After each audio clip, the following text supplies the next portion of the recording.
You can't be out here painting for the masses. You need to paint for yourself. And what you paint needs to disrupt people, and it needs to make them feel uncomfortable. And I'm just speaking for me only, because like that's what art is. Like, if it's not making you uncomfortable, I don't think it's working. Like, art is supposed to strike that conversation, and that's what I'm all about.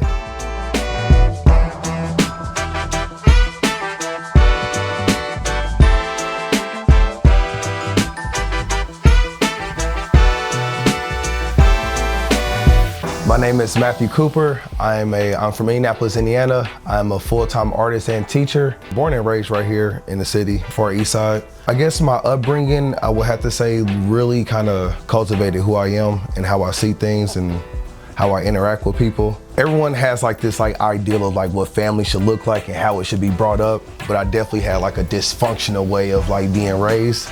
I had my mom in a household, 2 older brothers, but man, you would have thought we were all from like different planets, man.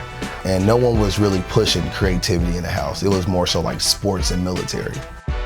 Being like the artist, you kind of already know, like getting in trouble, kind of like the black sheep is like never really staying in line, but kind of seeing what I can get away with. My brothers were around, but they wasn't the best role models. My first real positive male representation that I had was Robert Nunley, which his name is Mr. R. He ran the summer camp, which was Kaleidoscope.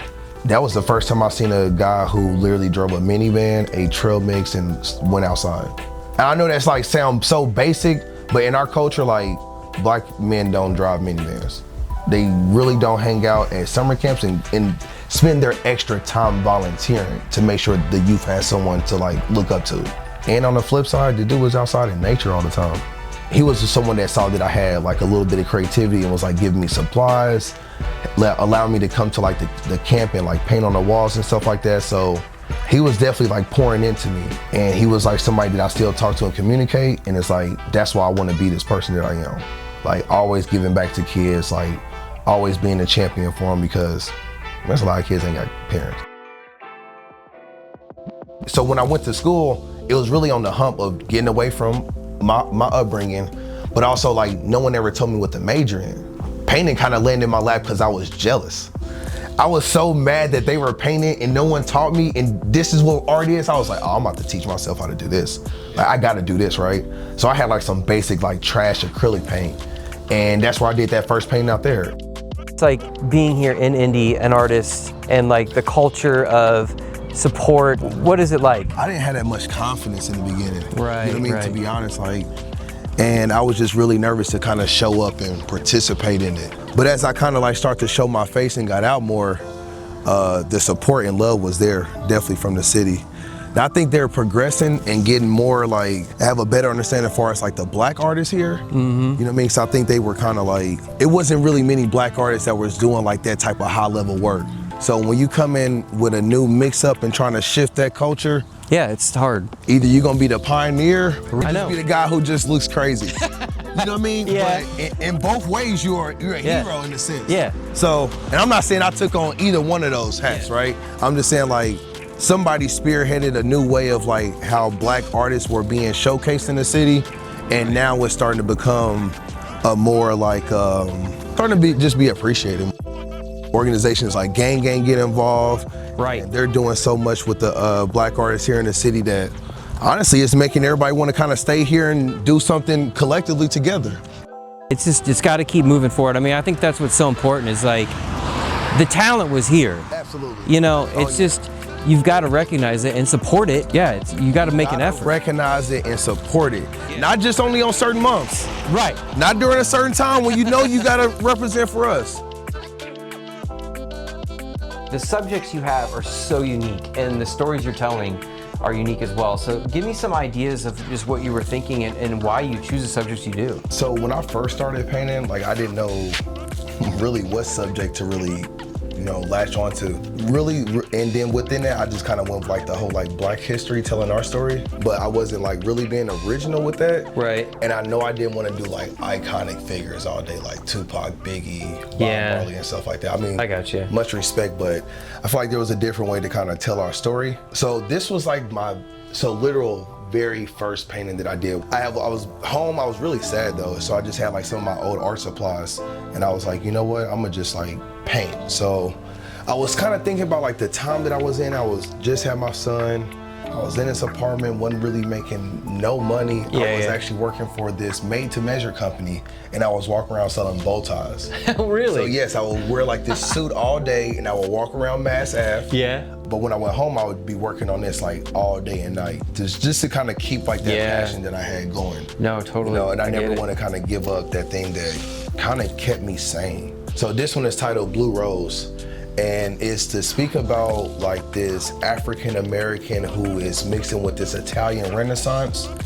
But that's when I was like mixing our culture with theirs to kind of show like, what would it look like if we were present and respected at that time. Like, a lot of my work now it deals with my upbringing. Oh really? Like, it's literally therapy. It's breaking down like my dysfunctional family as far as like how I was raised and how it's turned into like how I communicate as an adult, how I make relationships, how I've ruined relationships, you know, not knowing how to, you know, properly just be myself. So this one is entitled Kaleidoscope. So it talks about these kids who are in this line. There's just like a normal summer camp line, but it's just this moment of like different emotions of being with other kids, being with other adults, and knowing that like, yo, I'm here every day, don't have my parents, I don't have anyone to kind of lead and guide me, but I got my friends. That's as a young adult, you start to kind of build like who you are as a person through these different moments. And I love to think about, you know, how to make people uncomfortable again, like we said, where I'm at like this mixed media to almost. Yeah, I was gonna say that's what I love about your work. Like I hope people can see when they're looking at it. It's like, especially if you progress, like from each piece, texture becomes such a prevalent aspect of everything. And I love it, because then you're like getting into mixed media, like you said, and it's cool. I love it. Once I got the opportunity to teach, I was like, honestly, in me, I was like, I could do this. Like it's me. Like I'm confident in that, but I also was like, I understand what it's like to want to have a teacher that cares and is going to be a champion for you. And now that you have this job, you're responsible for their outcome and what they will end up doing, right? And to a small extent, because the parenting does play a part, but we all know when in education, a lot of times teachers are raising the kids. I love my passion, but then it's crazy, like my passion starting to become these kids. The notes and stuff that they give you, like, oh, Mr. Cooper, you're my favorite art teacher. I don't know if it's true, and I hope so, you know what I mean? But that stuff fills you up in a different way, you know what I mean? That like, I don't wanna say you don't need this passion that you fell in love with, but it feels it in a sense, where it's like, man, like the value that I get from painting a picture in my studio, I get the same thing from a little kid just giving me a hug. So, like for artists that's trying to do it now, you just gotta get out there. Like you cannot be scared. I mean, we're in the best time right now. Of course, we all know that this digital era, but we also are reconnecting with humans. Like we are talking now, we are getting back to like normal life. So with that, people wanna have some type of creativity. They wanna see things that they really can't do. You put a master painting up there next to a kid with some raw talent, with some scribbles, you're gonna look at the master stuff, yes, but then you also look like, I kinda like what's going on with this right here, right? You love and appreciate the master, but you are really feeling this creativity from the young one, right? So that's what it's all about.